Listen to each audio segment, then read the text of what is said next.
Dobar dan i dobrodošli. Top 5 Srbije vam predstavlja 10 trikova koje fotografi koriste pri pravljenju reklama. Na samom početku želim da vas podsjetim da pogledate prethodni video i da saznate na kojih 10 načina vas kompanije varaju. A dok gledate ovaj video ostavite like i subscribe kako bi uživali u još ovakvih klipova, pa hajde da počnemo. Veštačka para. Kada fotografi žele da naprave sliku nekog vrućeg i ukusnog jela, moraju da veštački naprave paru, ne bi li ceo prizor izgledao mnogo više ukusnije. To rade tako što greju loptice od pamuka natopljene vodom u mikrotalasnoj rerni. Pošto pamučne loptice mogu da proizvode paru nekoliko minuta, one se sakriju iza jela koje se slika. A pošto ta para traje dovoljno dugo, fotograf će imati dovoljno vremena da napravi sve slike koje su mu potrebne.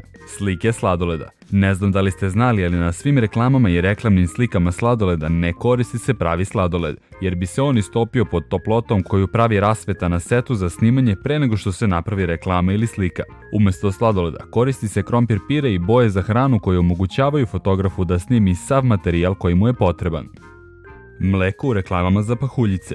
Kada fotografi prave slike pahuljica, oni žele da sve pahuljice plutaju na mleku, ali ako bi koristili obično mleko, ovo ne bi bilo moguće izvesti zato što pahuljice upijaju mleko i tonu na dno činije. Da bi naterali pahuljice da ostanu na vrhu, ne smiju da koriste mleko, već kao njegovu zamenu koriste beli tečni lepak zato što će gustina lepka sprečiti pahuljice da potonu i može se reći da se ovakav doručak stvarno lepi za stomak.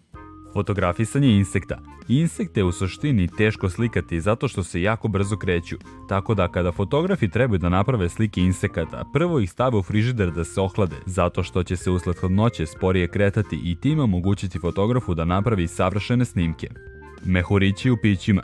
Kada je potrebno slikati piće koje ima mehuriće na vrhu, kao što je na primjer čaša svežeg mleka, gazirano piće ili vruća šoljica kafe, fotografi će dodati malo deterdženta u samo piće. Ovo će obezbediti dovoljno mehurića koji će fotografu pomoći da napravi što kvalitetniju sliku, plus pritom neće morati mnogo da pere posuđe. Dodavanje malina hrani kako bi se dobio roštiljski efekat. Ako ste ikada vidjeli reklamu za neki fast food restoran, verovatno ste vidjeli one duboke crne štrafte na mesu. Naravno, fotografi nisu roštiljali to meso, već su se koristili starim trikom sa malinom kako bi napravili te ugljenisane linije. Dodavanje malina mesu neće mnogo poboljšati ukus, ali će potpomoći njegovom izgledu. Pena za brijanje umesto šlaga. Kada je potrebno napraviti sliku nekog proizvoda sa šlagom, fotografi koriste penu za brijanje kao bolju zamenu zato što šlag brzo kreće da se vodeni što kvari kvalitet same slike. Također je mnogo lakše oblikovati penu za brijanje nego šlag, što će fotografu omogućiti da napravi tu savršenu fotografiju svaki put. Dezodorans za sjaj voća. Kada trebate da slikate voće, vi želite da se ono sije i cakli, ali pošto je veoma teško izglancati voće do tog nivoa sjaja, fotografi koriste dezodorans u spreju što većini voća daje sjaj koji čini da slika izgleda savršeno. Plus nećete morati da brinete da li će vam voće mirisati na pazuh. Palačinke i sirup. Ovo je jedan od najzanimljivijih trikova koje koriste fotografi.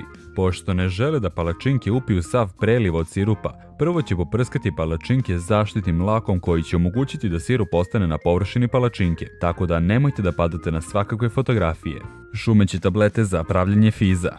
Kada se pravi reklama vezana za bezalkoholna pića, producenti žele da piće izgledaju onako šumeće i gusto. Ovo postižu pomoću šumećih tableta koje daju ovaj efekat piću, jer u protivnom ono izgleda izlapelo i nimalo privlačno.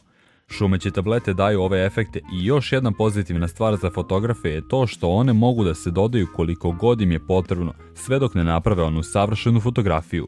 Nadam se da ste uživali u ovom klipu i da ste naučili nešto novo kako ne biste padali na svakakve fore. A sada, kao i u prošlom klipu, kogod je odgledao ovaj video do kraja, neka u komentaru napiše koliko je tačno sati. A naravno, vi koji želite, ostavite like, podelite ovaj video sa vašim prijateljima i ako već niste, pretplatite se na kanal kako bi uživali još ovakvih klipova. I do sljedećeg puta, sve najbolje.